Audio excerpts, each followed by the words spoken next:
Thank you. In addition to the degrees that it confers on its graduates, Columbia College Chicago awards honorary degrees to individuals whose professional accomplishments, creative vision, and engagement with the world truly embody the college's ideals. We will award 5 such degrees this weekend, 1 at each of the commencement ceremonies. The biographies of all the honorees are printed on pages 15 and 16 of your program. I would now like to ask Mark Kelly, Vice President for Student Success, to introduce the distinguished individual whom we are honoring this afternoon.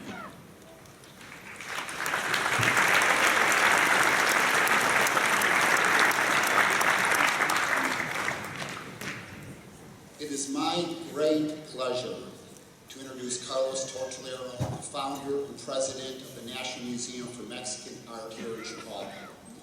Founded in 1987, the museum was the first accredited Latino museum in this country and is the largest Mexican cultural institution in the nation. This museum is a national model for its exhibits, performances, arts education programs, and advocacy of cultural equity.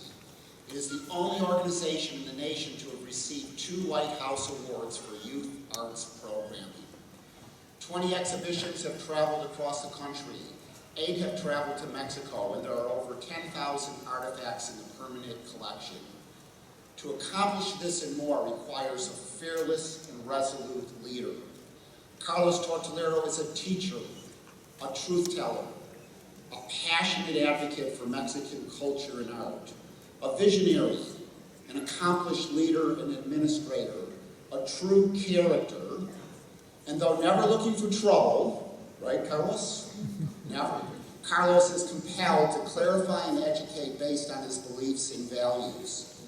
After graduating from college, Carlos was a Chicago Public Schools high school history teacher for 7 years. 4 times, principals asked him to leave. And 4 times, parents and their students demanded he stay. He found that the official history books' coverage of Mexican history ranged from ignorance to pure racism.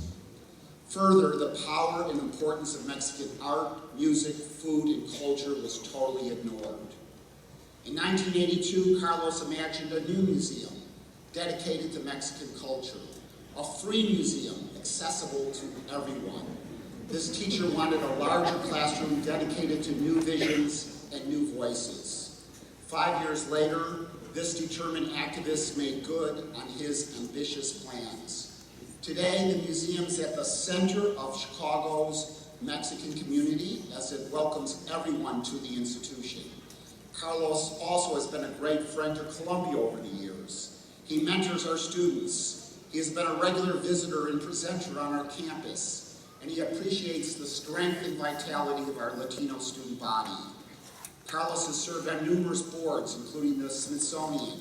He has won numerous awards, including the upcoming Chicago Spirit Award. He co-authored Mexican Chicago, and he has taught classes at several local colleges. Mexican culture is reshaping Chicago. The murals of Pilsen are now becoming the murals of the city. Yes. Carlos Tortolero and his National Museum of Mexican Art are a city and national asset of the highest order. Carlos is still a teacher today as he insists that Mexican culture, art, and history be understood, grappled with, and celebrated. Carlos Tortolero, you are a treasure to Chicago's Mexican community, to the city of Chicago, and to our nation. President Kim, I present Carlos Tortolero to receive the degree of Doctor of Arts.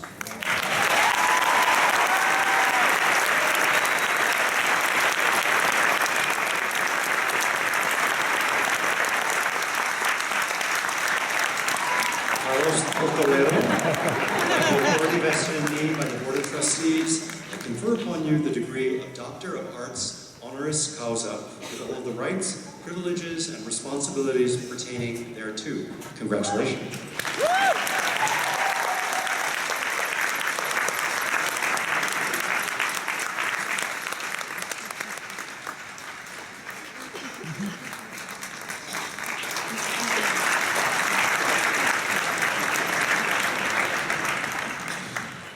head doesn't want to stay on. I sorry, just not cooperating.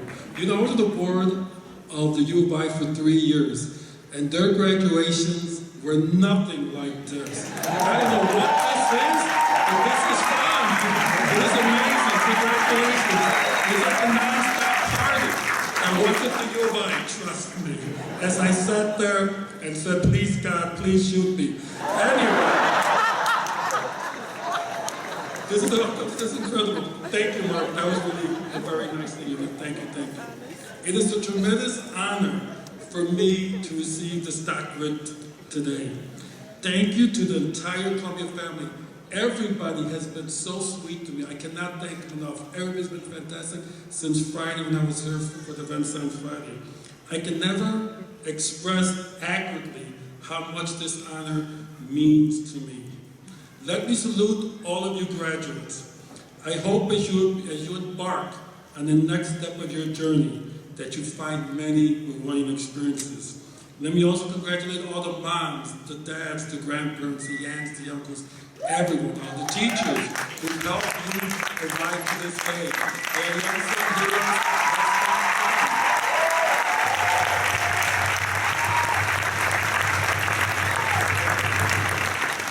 But let me do more than salute the graduating class. Let me challenge you. Yes, challenge you. Our species has never reached its potential in this universe, and we have amazing potential. Amazing, amazing potential. We have accomplished much and achieved much good things in this world. But at the same time, we have created much pain and suffering. We've also been silent when this pain and suffering has occurred. It's time the human species maximize its incredible capacity to do good.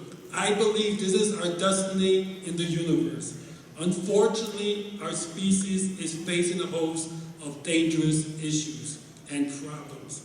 Issues and problems that you, the graduating class of 2016, will hopefully face head-on and help lead to find solutions. I am at the tail end of my life. No, I'm not going to go to retirement home soon. And my family's up there, and I never said retirement home, so that's not, I never said that. You heard wrong, okay?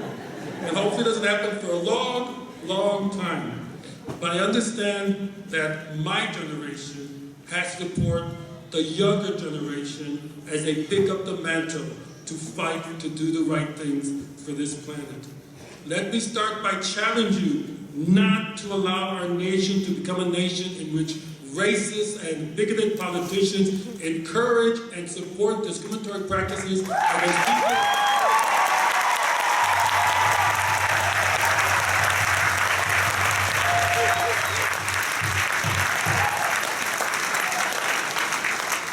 And allow their followers to win in this issue. We can't allow neo-fascists to lead our country. This can never, never, never happen.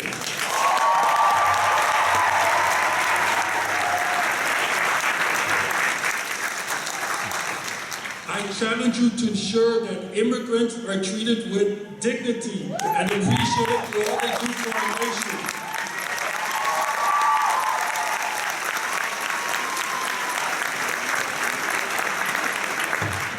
Immigrants enrich this country in so many ways. Let's embrace and celebrate their contributions. I challenge you to ensure that the LGBTQ community is not discriminated against in this country.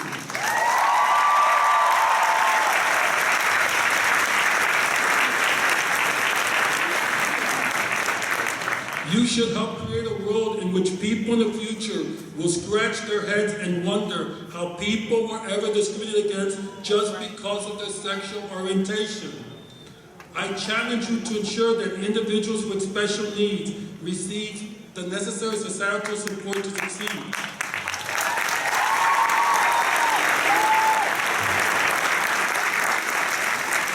You should create a society that understands we're all in this together.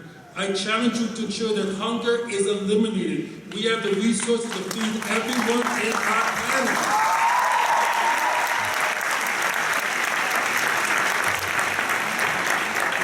Help create a world in which no child or adult is ever hungry. No one should ever be hungry. I challenge you to ensure that every child is guaranteed a good education.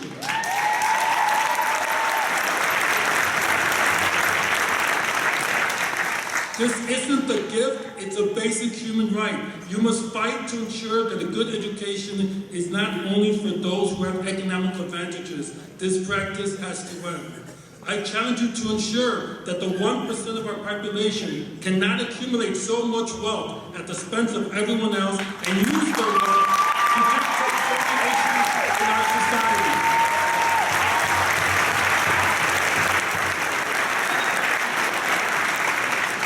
I challenge you to fight for universal health care, quality health care. This shouldn't be a campaign slogan. It should be a reality. No one should ever have to worry about paying for health care or receiving the best medical care possible.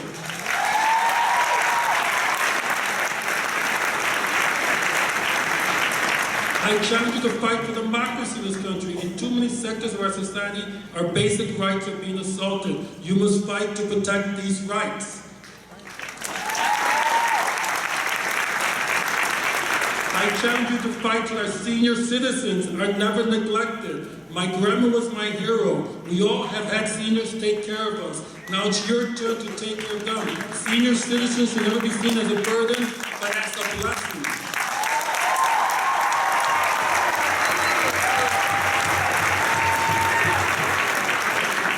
I challenge you to defend the rights of women to control their own bodies without governmental interference.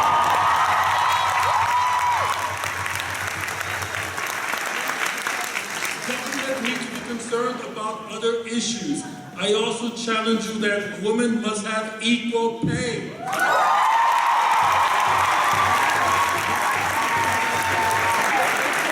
I challenge you to stand up to the anti-Islamic attitude in our country, the ridiculous and insane notion that my God is better than your God must end.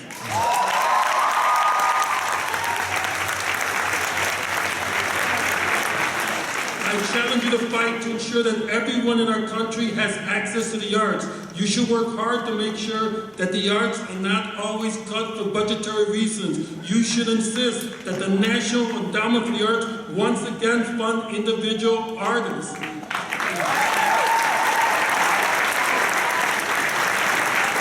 You must create an environment in which everyone understands that artistic creativity is an innate human quality, both to create art and to appreciate art. Last but not least, probably the most important challenge we have to do is take care of Mother Earth. And I'm glad that President Kim mentioned this. Global warming is for real. It is not science fiction, it is real. We have to take care of our environment. I was 8 years old when the Cuban Missile Crisis happened, and I remember how scary that was. But global warming is much, much scarier. Our species has caused it, and now we have to find ways of solving this problem.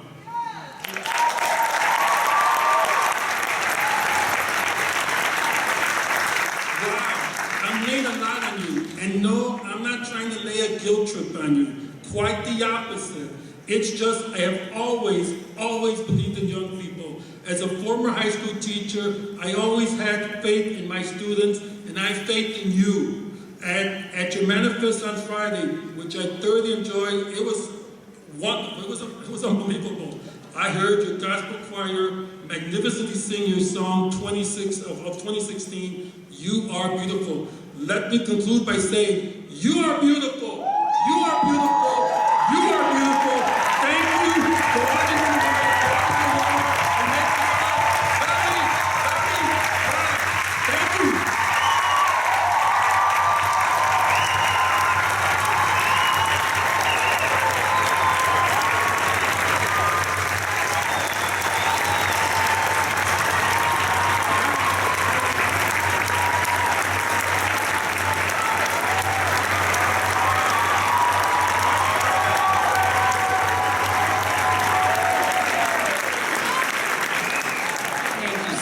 For that, Carlos. And now, the moment that you've all been waiting for. Dr. Word will present the candidates for degrees to President Kim. Gigi Pasepo, Director of International Student Affairs, and Chris Richard, General Manager of Student Publications, will read the names of the degree recipients.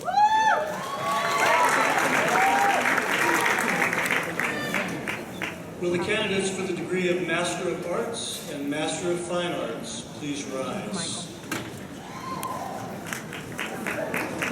President Kim, members of the Board of Trustees, it is my honor to present to you these candidates for master's degrees. They have completed all degree requirements and are worthy of this distinction. By the authority vested in me by the Board of Trustees and upon the recommendation of our faculty, I hereby confer upon you the appropriate each the appropriate master's degree and welcome you to the ranks of educated individuals with all of the rights, privileges, and responsibilities pertaining thereto. Congratulations.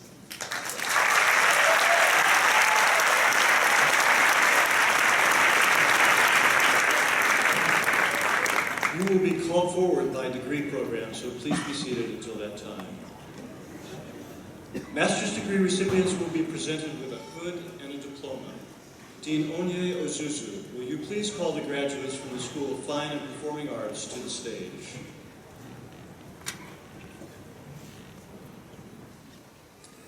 Will those receiving the degree of Master of Arts in Interdisciplinary Arts, Master of Fine Arts in Interdisciplinary Arts and Media, and Master of Fine Arts in Interdisciplinary Book and Paper please come forward?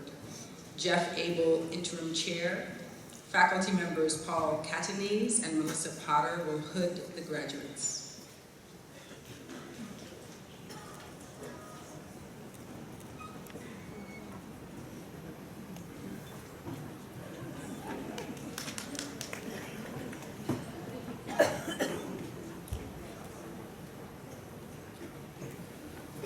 Isaac Peter Fossel Van Wyk.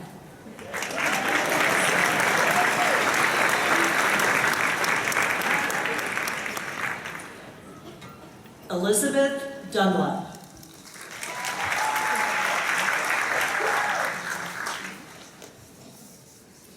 Julene Hale.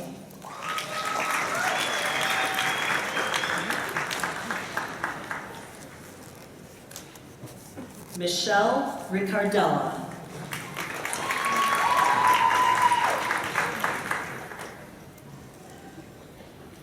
Thea Baldwin.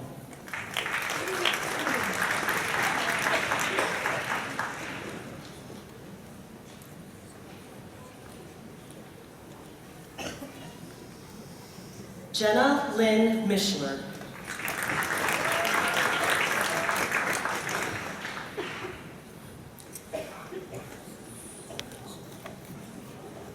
Sid Yiddish Bernstein.